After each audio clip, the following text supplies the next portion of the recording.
Assalamualaikum warahmatullahi wabarakatuh. Hamdan wa syukranillah.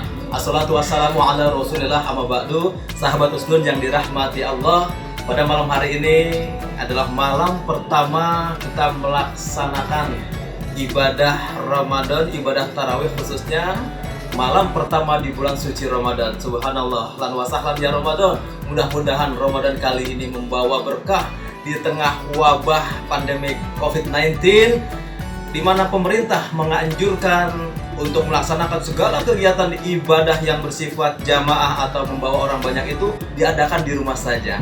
Nah, terkait dengan hal yang ini, kebetulan pada malam hari ini saya dihadirkan atau dihadiri oleh dua orang istimewa. Subhanallah, tamu sahabat Usnun pada malam hari ini. Di sebelah kanan saya guru saya, Al Ustadz Kiai Haji Dr. Abdul Syakur Hamzah, yang kebetulan beliau adalah Ketua Dewan Pembina Masjid Raya At-Taqwa Pasar Minggu.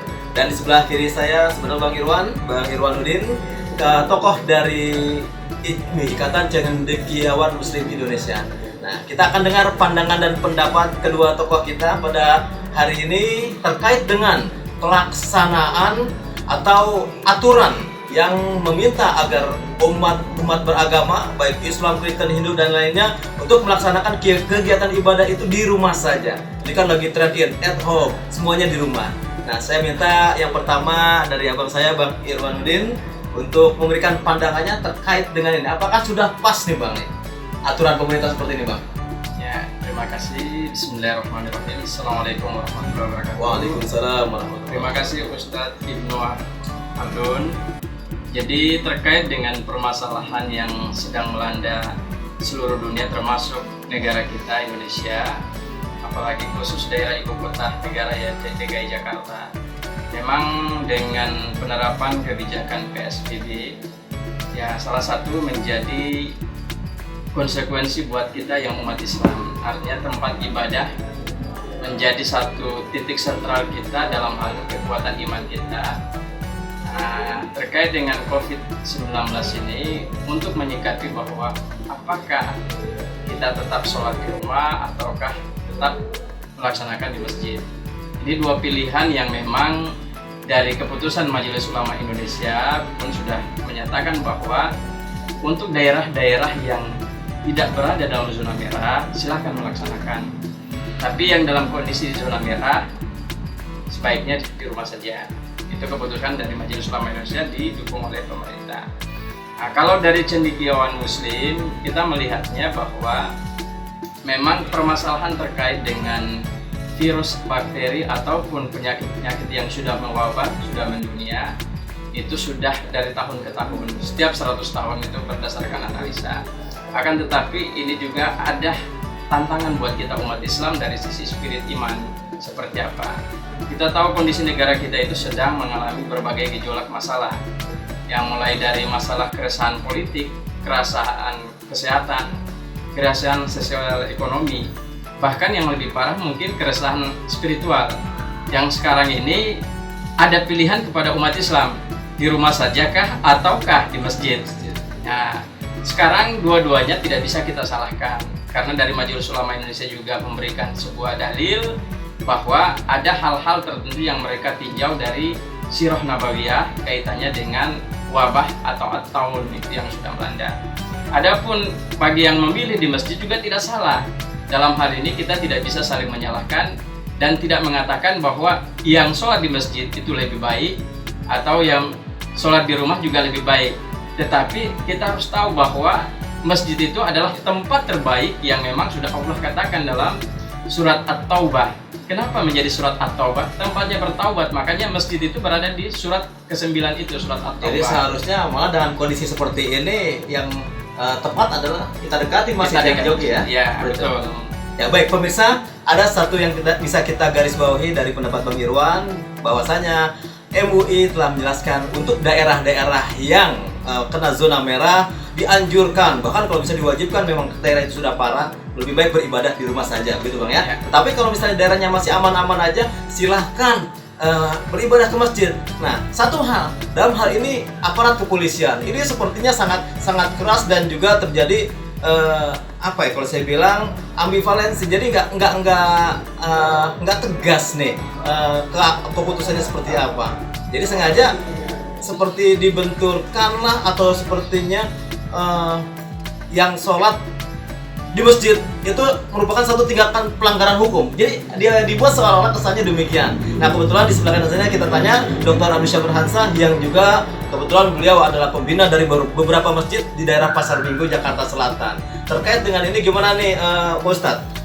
Ketakutan pengurus masjid untuk mengadakan sholat berjamaah itu saya pikir lebih didasari rasa ketakutan terhadap hukum, terutama dari polisi dan lain sebagainya. Mungkin bisa saya sampaikan? Assalamualaikum warahmatullahi wabarakatuh. Waalaikumsalam warahmatullahi wabarakatuh. Sebenarnya wabah ini yang disebut ta'un atau bahasa Jawa disebut pandemik atau apalah istilahnya, beberapa kali terjadi dalam perjalanan sejarah, termasuk perjalanan Rasulullah, termasuk perjalanan sahabat, dan termasuk perjalanan Nabi. Nah di sini pemerintah sebagai umaro itu berkewajiban untuk mengatur rakyatnya, warganya agar bisa menghindari virus yang disebut virus corona ini, yang disebut masa inkubasinya umumnya di antara 14 hari. Tapi kalau memang betul-betul ditaati, insya Allah teori ilmu kesehatan, teori ilmu biologi ini yang berlaku. Tapi saya kita sendiri kurang konsisten dengan hal ini. Dan kemudian kita orang Islam kebetulan berhadapan dengan ketentuan pemerintah yang memang bermaksud baik sebagai umaro. Kita ini ada semacam jalan simpang dengan ketentuan ayat itu sendiri. Ya ayyuhalladzina amanu atii'ullah wa atii'ur rasul wa ulil amri minkum. Taatilah Allah, ya sholat bagusnya di masjid. Tapi untuk sholat Jumat sebaiknya di rumah kalian kecuali maktumah. Kalau sholat itu dilarang. Dan sebenarnya untuk menggiring orang terbiasa ibadah di masjid itu sangat sulit. Nah, maka dengan adanya COVID-19 ini bisa merusak kebiasaan orang yang baru mendekati masjid, ibadah berjamaah di masjid. Ada ketentuan dari pemerintah yang mewajibkan dirinya untuk mengingatkan rakyatnya. Maka kita ini dilematis, mau taat pemerintah, kita baru mendekati masjid, baru mengakrabkan diri dengan masjid, kita mau taati anjuran bahkan dengan ada sanksi yang ditegaskan oleh aparat kepolisian, ya kita juga tidak salah dengan berhadapan dengan pihak keamanan. Mereka menjalankan tugas berhadapan dengan kita yang punya kewajiban, yang punya keyakinan menjalankan tugas sebagai hamba, sebagai orang beriman pada Allah. Nah dalam hal ini kita mau taat pemerintah ya boleh-boleh juga. Kita mau taati agama kita ya sah-sah saja. Nah kalau kita mau tekun menjalankan kewajiban kita, di sisi lain kita dinilai menentang peraturan pemerintah dari PSBB, dari lockdown, dari social distancing, dari physical distancing. Ya ini adalah yang tidak enak. Maka kita punya keyakinan bahwasanya Allah akan melindungi kita, walaupun di sisi lain kita menentang ketentuan pemerintah. Sebenarnya bukan itu. Allah sudah menyatakan Allah kuasa menentukan hidup dan mati manusia. Kalau dia menentukan hidup manusia, dia akan mengutus utusan yang namanya Israel.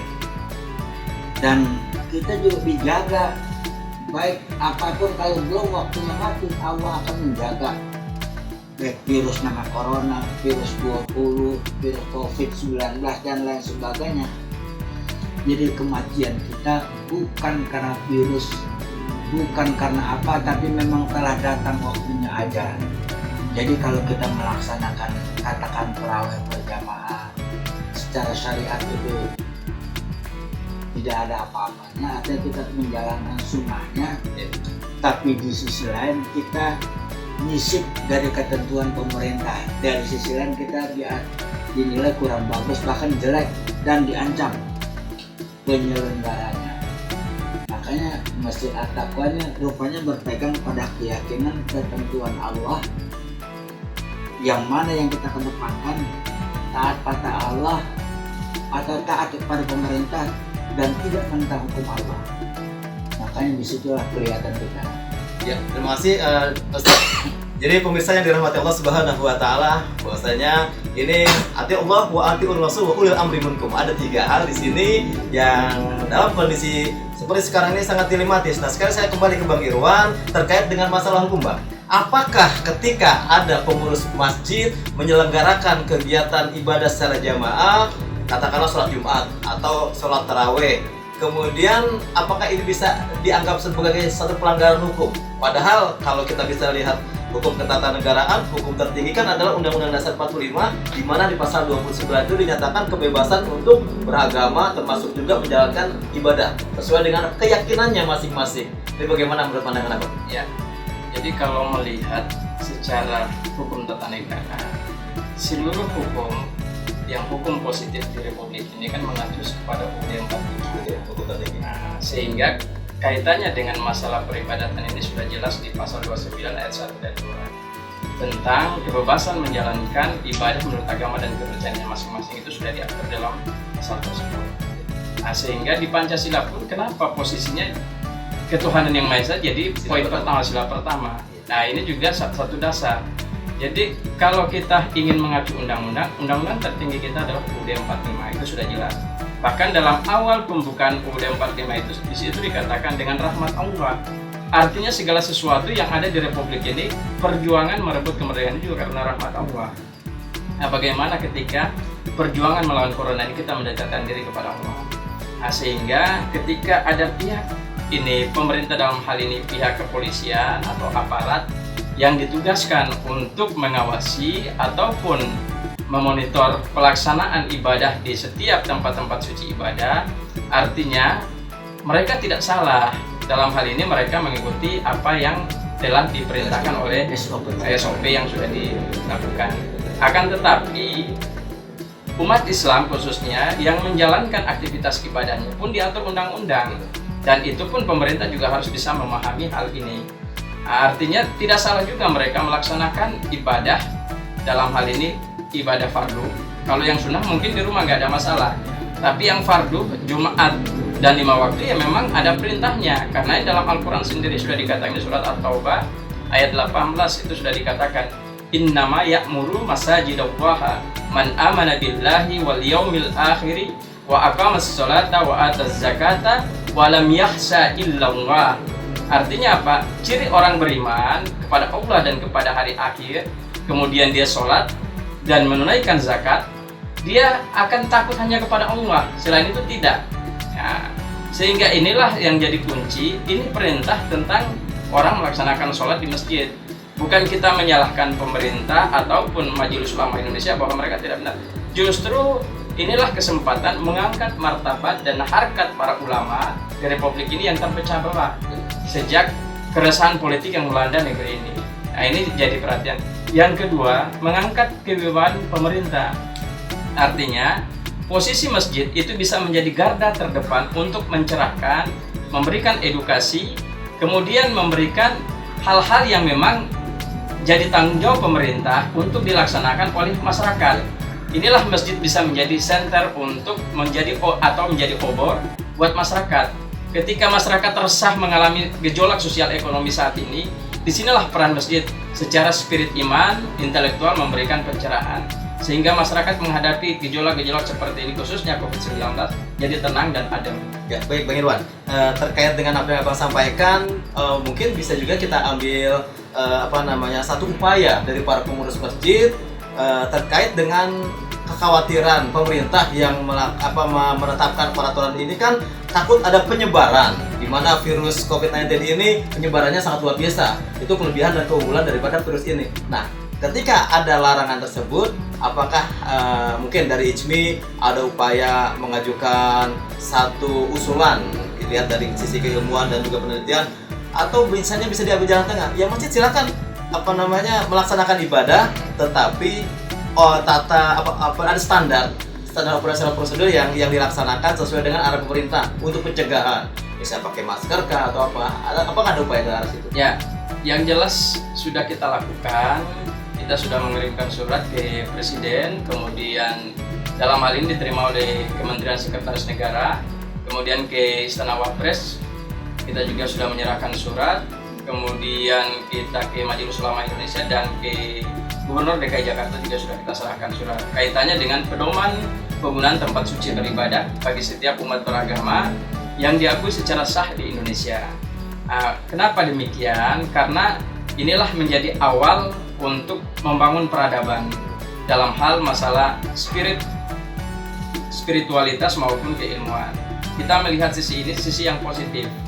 Artinya apa? Dengan apa yang diminta oleh MUI maupun pemerintah dalam hal ini kaitannya pelaksanaan pencegahan penanganan COVID-19 ini epideminya, kita melakukan langkah-langkah dengan membuat pedoman-pedoman untuk dipergunakan oleh masjid-masjid yang ada di seluruh Indonesia yang kondisinya memang berada di zona merah. Dalam hal ini kita juga harus melihat zona merahnya itu seperti apa, dalam radius berapa dia dianggap zona merah. Kalau misalnya satu wilayah kelurahan hanya 2 orang yang terpapar, apakah ini termasuk zona merah atau tidak? Harus jelas ya? Harus jelas. Kemudian yang berikutnya, ini yang terjadi, ada fenomena mendiskreditkan ini tempat-tempat suci beribadah, terutama bagi masjid-masjid. Belum ada informasi detail tentang jamaah yang terpapar, tiba-tiba sudah di blow up ke media dan dikatakan sudah positif. Ini juga salah satu hal yang bisa memecah belah persatuan bangsa di Republik ini. Antara sesama umat beragama juga akan terpecah belah karena hal-hal ini yang begitu sepele. Inilah yang harus diperbaiki, bahwa masjid-masjid diharapkan bisa menjadi sentra untuk mendukung pemerintah dan ulama-ulama dalam hal memberikan pencerahan, sehingga salah satu strateginya adalah dengan menyediakan fasilitas kesehatan, kemudian mengikuti protap tentang kesehatan yang sudah diberikan oleh pemerintah.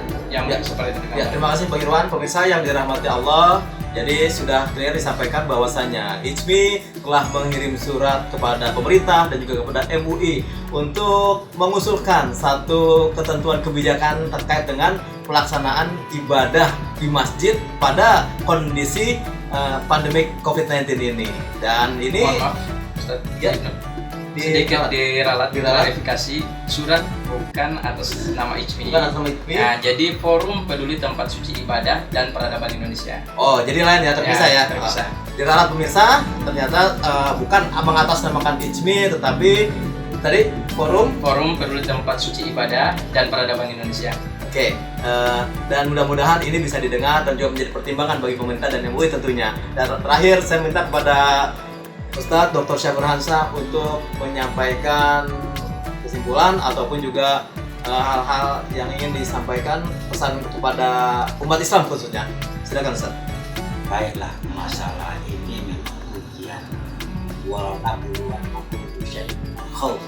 Kita ini banyak khaufnya, maka nomor 1 wajib kelaparan yang banyak, kejahatan dan lain sebagainya. Dan kemudian kita seakan-akan terpisah antara umara sebagai penegak hukum, membuat peraturan, dan kita rakyat yang harus mentaati.